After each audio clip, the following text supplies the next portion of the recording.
বাংলাদেশের চারপাশ সীমান্তে ঘিরে আছে ভারত। যে ভারত সীমান্ত নিয়ে চীন পাকিস্তানের সাথে কয়েকবার যুদ্ধে লিপ্ত হয়েছিল, সেই ভারত কেন কখনো বাংলাদেশের সাথে সীমান্ত নিয়ে যুদ্ধ করেনি? সাম্প্রতিক সময়ে বাংলাদেশের সীমান্তে ভারত অনেক হম্বিতম্বি করেছে। বিশেষ করে এই গুজব চালানো হয়েছিল পলাতক শেখ হাসিনা স্থলপথে বিএসএফ এর সহায়তায় বাংলাদেশে ফেরার ষড়যন্ত্র করছেন। অবিশ্বাস্য হলেও সত্য, বাংলাদেশের সাথে যুদ্ধে হেরেছিল ভারত, আর এই পরাজয়ের অভিজ্ঞতা থেকে ভারত কখনো বাংলাদেশের সাথে যুদ্ধে জড়ায় না। প্রধানমন্ত্রী নরেন্দ্র মোদীর কার্যালয়ে চলছে আলোচনা। টেবিলে ছড়িয়ে আছে গোয়েন্দা প্রতিবেদন, বাণিজ্য চুক্তির নথি আর বাংলাদেশের নতুন সরকারের পদক্ষেপের বিশ্লেষণ। মোদী, যিনি একদিন দক্ষিণ এশিয়ার রাজনীতির দাবার বোর্ডে একছত্র আধিপত্য বিস্তার করেছিলেন, এখন মুখোমুখি এক অপ্রত্যাশিত প্রতিপক্ষের, মোহাম্মদ ইউনূস। বাংলাদেশকে নিয়ন্ত্রণে রাখার জন্য মোদীর সব কৌশল, বিজেপির আগ্রাসী নীতি, এমনকি তাদের গদি মিডিয়ার প্রচার যন্ত্র মুখ থুবড়ে পড়ছে। এতদিন ভারত বাংলাদেশের সংখ্যালঘুদের নিরাপত্তা নিয়ে, হামলা নিয়ে খুবই উদ্বেগ উৎকণ্ঠা প্রকাশ করেছে। বাংলাদেশ বলার চেষ্টা করেছে বাংলাদেশের সংখ্যালঘুদের বিষয়টি বাংলাদেশের, ভারতের সংখ্যালঘু বিষয়টি ভারতের।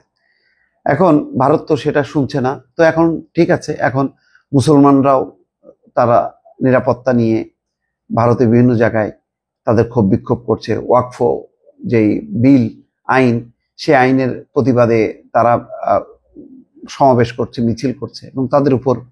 সুপ্রিয় দর্শক শ্রোতা, এবার কেন ভারত আর বাংলাদেশ মুখোমুখি?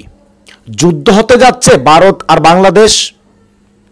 কেন মোদি এখন দিশেহারা? অবিশ্বাস্য হলেও এই বিষয়টি সত্য।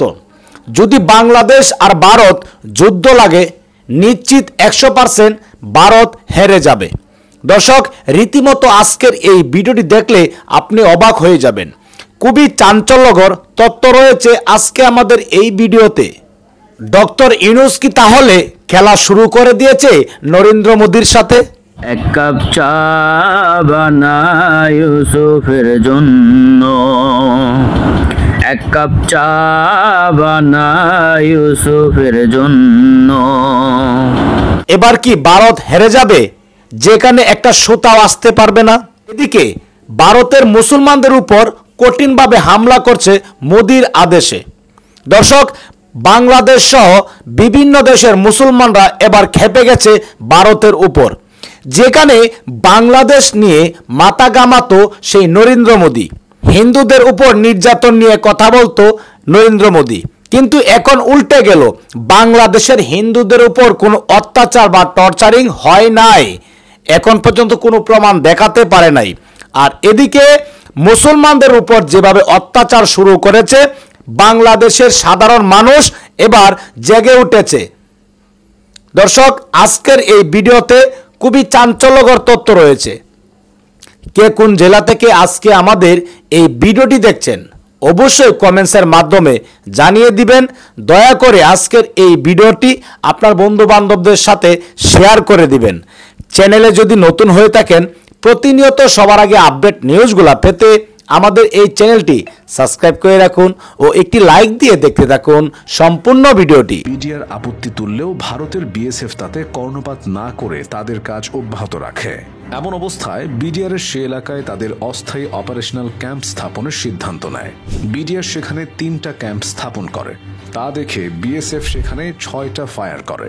বিডিআর এগিয়ে গেলে তারা প্রায় 70 জনের মতো সেখানে সারেন্ডার করে। বিডিআর পদুয়া দখল করে নেয়। তারই প্রতিশোধ নেওয়ার চেষ্টা করে বিএসএফ। 2001 সালের 18 এপ্রিল কুড়িগ্রামের বড়াইবাড়ি গ্রামে ঘটে যায় বাংলাদেশ ও ভারতের সীমান্তরক্ষী বাহিনীর মধ্যে ইতিহাসের সবচেয়ে রক্তক্ষয়ী সংঘর্ষ। সে সংঘর্ষে ভারতীয় সীমান্তরক্ষী বাহিনী বিএসএফ এর 16 জন সৈন্য নিহত হয় এবং বাংলাদেশের তৎকালীন সীমান্তরক্ষী বাহিনী বিডিআর, এখন যেটি বিজিবি, তার 3 জন সৈন্য নিহত হয়। যদিও প্রত্যক্ষদর্শীদের দাবি এই যুদ্ধে 16 জনের চেয়ে অনেক বেশি বিএসএফ নিহত হয়। ভোর রাতে বড়াইবাড়ি গ্রামের কয়েকজন বাসিন্দা তাদের কৃষি জমিতে সেচ কাজ দেখতে যান। এ সময় তারা দেখতে পান ধান খেতে অনেক সৈন্য অস্ত্র নিয়ে হাঁটছে।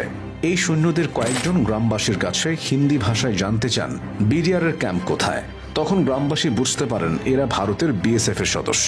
বাংলাদেশের সীমান্তের ভেতরে বিএসএফ ঢুকে পড়ার খবরটি বেশ দ্রুতই বড়াইবাড়ি বিডিআর ক্যাম্পে পৌঁছে দেন স্থানীয় বাসিন্দা সাইফুল ইসলাম লাল। তিনি নিজেও আনসার ও গ্রাম প্রতিরক্ষা বাহিনীর প্রশিক্ষণপ্রাপ্ত। সাইফুল ইসলাম লাল যখন বিডিআর ক্যাম্পে যান তখন সেই ক্যাম্পে মাত্র 8 জন বিডিআর সদস্য ছিল। তার কাছে খবর পেয়ে বিডিআর সদস্যরা অস্ত্র নিয়ে প্রস্তুতি নেয়। ভোর 5টা থেকে তীব্র গোলাগুলির আওয়াজে প্রকম্পিত হয়ে ওঠে বড়াইবাড়ি গ্রাম ও তার আশপাশের এলাকা। প্রচণ্ড গোলাগুলিতে গ্রামবাসী তাদের বাড়িঘর ফেলে পালিয়ে যেতে থাকে। বড়াইবাড়ি বিডিআর ক্যাম্পের 8 জন সদস্য প্রচণ্ড মনোবল এবং সাহস নিয়ে প্রথম 4 ঘন্টা লড়াই চালিয়ে গেছেন। এরই মধ্যে আশপাশের আরও 2টি বিডিআর ক্যাম্প থেকে আরও 20 জন সদস্য বড়াইবাড়িতে আসেন। তারা গ্রামের বিভিন্ন জায়গায় অবস্থান নিয়ে বিএসএফকে প্রতিহত করে। 18 এপ্রিল স্থানীয় মানুষজনকে সংগঠিত করার কাজ করেছিলেন রুহুল আমিন। বিএসএফকে প্রতিরোধ করার জন্য বিডিআর এর সহায়তায় আনসার ও গ্রাম প্রতিরক্ষা বাহিনীর প্রশিক্ষণপ্রাপ্ত 12 জন সদস্যকে একত্রিত করেন তিনি। বিএসএফ যখন বাংলাদেশের ভেতরে ঢোকে তখন অনেক গ্রামবাসী পালিয়ে গেলেও পরবর্তীতে আবার ফিরে আসে। এরপর তারা বিডিআর এর সাথে মিলে বিএসএফ এর বিরুদ্ধে প্রতিরোধ গড়ে তোলে।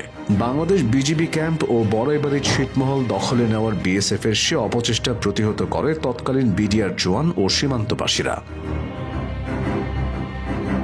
ওই দিনের বিএসএফ বিজিবির মাঝে প্রায় 42 ঘন্টার সম্মুখ যুদ্ধে বড়াইবাড়ি ছিটমহলের 179টি বাড়িতে অগ্নিসংযোগ করা হয়। বিজিবির সঙ্গে সীমান্তবাসী একযোগে প্রতিরোধের মুখে পিছু হটতে বাধ্য হয় বিএসএফ। সম্মুখ যুদ্ধে বিজিবি সদস্য নায়েক সুবেদার ওয়াহিদ মিয়া, সিপাহী মাহফুজুর রহমান এবং সিপাহী আব্দুল কাদের শহীদ হন। 8 এপ্রিল ভোর 5টা থেকে সকাল 11টা পর্যন্ত একটানা গোলাগুলি হয়। এরপর কিছুক্ষণ বিরতি দিয়ে আবারও শুরু হয় গোলাগুলি। এভাবে 18 এপ্রিল সারা দিন এবং রাত গড়িয়ে 19 এপ্রিল রাত পর্যন্ত থেমে থেমে গোলাগুলি চলে। বড়াইবাড়ি সংঘাতে 16 জন বিএসএফ সদস্যের মৃতদেহ পাওয়া যায় বাংলাদেশের সীমান্তের ভেতরে। আটক করা হয় ভারতীয় সৈন্যদের। আটকের পর ভারতীয় সৈন্যদের মৃতদেহ 20 এপ্রিল ভারতে ফেরত পাঠানো হয়। উভয় পক্ষ অস্ত্র সংবরণে সম্মত হওয়ার পর অবশেষে 2001 খ্রিস্টাব্দের 21 এপ্রিল সংঘর্ষ শেষ হয়। সংঘর্ষে 16 জন ভারতীয় সৈন্য ও 3 জন বাংলাদেশি সীমান্ত রক্ষী সহ মোট 21 জন নিহত হন। এই ঘটনা ভারতীয় বাহিনীর মধ্যে ভয় ধরিয়ে দেয়। বাংলাদেশের কাছে এই পরাজয়ের বেদনা এখনো ভুলতে পারেনি নরেন্দ্র মোদীর ভারত। তবে সেই যুদ্ধে অবিশ্বাস্য সাহসিকতার যারা পরিচয় দিয়েছিল, ভারতের সাথে সেই যুদ্ধে যারা শহীদ হয়েছিল, তাদের যথাযোগ্য মর্যাদা দেয়নি সেই সময়ের ক্ষমতায় থাকা নতজানু শেখ হাসিনার সরকার। এমনকি তাদের গদি মিডিয়ার প্রচার যন্ত্র মুখ থুবড়ে পড়ছে। বাংলাদেশ, যাকে মোদী একটি দুর্বল প্রতিবেশী ভেবেছিলেন, এখন তার বুদ্ধি আর কৌশলের জালে ভারতকে জড়িয়ে ফেলছে। সীমান্তে এখন শুধু কাঁটাতার নেই, আছে অর্থনৈতিক যুদ্ধের উত্তপ্ত ধোঁয়া। একটি নতুন খেলা শুরু হয়েছে, যেখানে চাল চালছেন 2 নেতা, একজন রাজনীতির পুরনো খেলোয়াড় আর একজন নীতির নতুন আয়না। কয়েক মাস আগে মোদীর সরকার একটি সিদ্ধান্ত নেয়, যা দক্ষিণ এশিয়ার রাজনৈতিক ভূগোলে ভূমিকম্পের মতো আঘাত হানে। বাংলাদেশের জন্য ভারতের ট্রান্সশিপমেন্ট সুবিধা বন্ধ করে দেওয়া হয়। এই সুবিধার মাধ্যমে বাংলাদেশ ভারতের স্থলপথ, বন্দর, বিমানবন্দর ব্যবহার করে বিশ্বের সঙ্গে বাণিজ্য করত। কিন্তু হঠাৎ সেই দরজা বন্ধ হয়ে যায়। ভারতের পররাষ্ট্র মন্ত্রণালয়ের ব্যাখ্যা ছিল, তাদের বন্দরে ভিড় বেড়ে গেছে, বাংলাদেশি পণ্যের কারণে স্থানীয় ব্যবসায়ীরা ক্ষতিগ্রস্ত হচ্ছেন। কিন্তু এই ব্যাখ্যা ছিল একটি ছলনা। বাংলাদেশ থেকে আসা পণ্যের পরিমাণ এত বেশি নয় যে ভারতের বন্দরে স্থান সংকট হবে। তাহলে কেন এই সিদ্ধান্ত? এটি ছিল বাংলাদেশের নতুন সরকারের উপর চাপ সৃষ্টির একটি কৌশল। বিশ্লেষকরা বলছেন, এমন কৌশলের পেছনে আসলে কারণ বাংলাদেশের মাথা উঁচু করে এগিয়ে যাওয়া কিছুতেই সহ্য করতে পারছেন না মোদী। কারণ হাসিনার আমলে বাংলাদেশকে একচেটিয়া ব্যবহার করেছে ভারত, শুধু নিয়েই গেছে, দেয়নি কিছু। ভারতের সঙ্গে একতরফা দেওয়ার সম্পর্ক বাংলাদেশের স্বাধীনতা ও সার্বভৌমত্বের জন্য হুমকি হয়ে দাঁড়িয়েছিল। মোদী এই নির্ভরতাকে অস্ত্র হিসেবে আজীবন ব্যবহার করতে চান, কিন্তু প্রফেসর ইউনূসের সরকার তাকে সেই সুযোগ দিচ্ছে না। সেই ক্ষোভ থেকে ট্রান্সশিপমেন্ট সুবিধা বাতিল করেছে ভারতের হিন্দুত্ববাদী সরকার। মোদির এই আঘাতের জবাবে বাংলাদেশ নীরবে কিন্তু দৃঢ়ভাবে পাল্টা আঘাত হানে। তারা ভারত থেকে বেশ কিছু পণ্যের আমদানি নিষিদ্ধ করে, যার মধ্যে ছিল সুতা, বাংলাদেশের পোশাক শিল্পের প্রাণ। ভারত এই সুতা রপ্তানি করে কোটি কোটি ডলার আয় করত, কিন্তু বাংলাদেশের এই নিষেধাজ্ঞায় সেই পথ বন্ধ হয়ে যায়। বাংলাদেশের ব্যাখ্যা ছিল ভারতের মতোই, এটি ভারতের বিরুদ্ধে নয়, বরং স্থানীয় উৎপাদকদের সুরক্ষার জন্য। ভারতীয় সুতার কারণে বাংলাদেশের স্থানীয় উৎপাদকরা ক্ষতিগ্রস্ত হচ্ছিলেন। বিশ্লেষকরা বলছেন, আদতে এই নিষেধাজ্ঞার পেছনে ছিল প্রফেসর ইউনূসের গভীর কৌশল। তিনি শুধু ভারতের উপর চাপ সৃষ্টি করেননি, বরং একটি অর্থনৈতিক বিপ্লবের পথ প্রশস্ত করেছেন। মোদি যেখানে বাণিজ্য যুদ্ধে জয়ের স্বপ্ন দেখেছিলেন, সেখানে প্রফেসর ইউনূস জানিয়ে দিয়েছেন, যেমন করবেন মোদি, কড়াই গন্ডায় তার সব ফেরত পাবেন পাল্টায়। ইউনূসের সিদ্ধান্ত ছিল দুইমুখী সফলতা। প্রথমত, স্থানীয় সুতা উৎপাদনকারীরা স্বস্তির নিঃশ্বাস ফেলেছে, ডলার বহিঃপ্রবাহ হ্রাস পেয়েছে। দ্বিতীয়ত, ভারতের অর্থনীতির একটি নির্ভরযোগ্য বাজার ধসে পড়েছে। সবচেয়ে বেশি ক্ষতিগ্রস্ত হয়েছে পশ্চিমবঙ্গ, যেখানে বাংলাদেশ ভিত্তিক ব্যবসার উপর অনেক কিছু দাঁড়িয়ে আছে। পশ্চিমবঙ্গের ব্যবসায়ীরা প্রকাশ্যে মোদির সিদ্ধান্তের বিরুদ্ধে ক্ষোভ প্রকাশ করেছেন। তারা বলছেন, দিল্লির সিদ্ধান্ত গুজরাট বা উত্তর ভারতের জন্য নেওয়া হলেও ধ্বংস হচ্ছে পূর্ব ভারতের প্রাণ, বাংলাদেশ সংযোগ। প্রতি বছর প্রায় 10 বিলিয়ন ডলারের বাণিজ্য আজ হুমকির মুখে। রাজনৈতিক বিশ্লেষকরা আরও বলছেন, পশ্চিমবঙ্গে বিজেপির রাজনৈতিক ভবিষ্যৎও এই সিদ্ধান্তের ফলে ক্ষতিগ্রস্ত হতে পারে। বাংলাদেশ এখানেই থেমে নেই। ইউনূস সরকার ভারতের নির্ভরতা কমিয়ে নতুন দিগন্তের খোঁজে RCEP জোটে যোগদানের আগ্রহ প্রকাশ করেছে। এই জোটে চীন, জাপান, দক্ষিণ কোরিয়া, অস্ট্রেলিয়া সহ বিশ্বের 15টি দেশ রয়েছে, যারা বিশ্ব অর্থনীতির 30% নিয়ন্ত্রণ করে। RCEPর সদস্য হয়ে বাংলাদেশ নতুন বাজারে প্রবেশ করতে চায়। এতে ভারতের উপর একক নির্ভরতা কমবে এবং বাংলাদেশ একটি বৈচিত্র্যময় বৈশ্বিক চেইনের অংশ হয়ে উঠবে। ইউনূসের এই উদ্যোগে চীনেরও নীরব উৎসাহ আছে বলেই ধারণা করছেন বিশ্লেষকরা। দক্ষিণ এশিয়ায় ভারতের একছত্র আধিপত্যে চীনের দীর্ঘদিনের বিরক্তি এই সমীকরণে নতুন মাত্রা যোগ করেছে।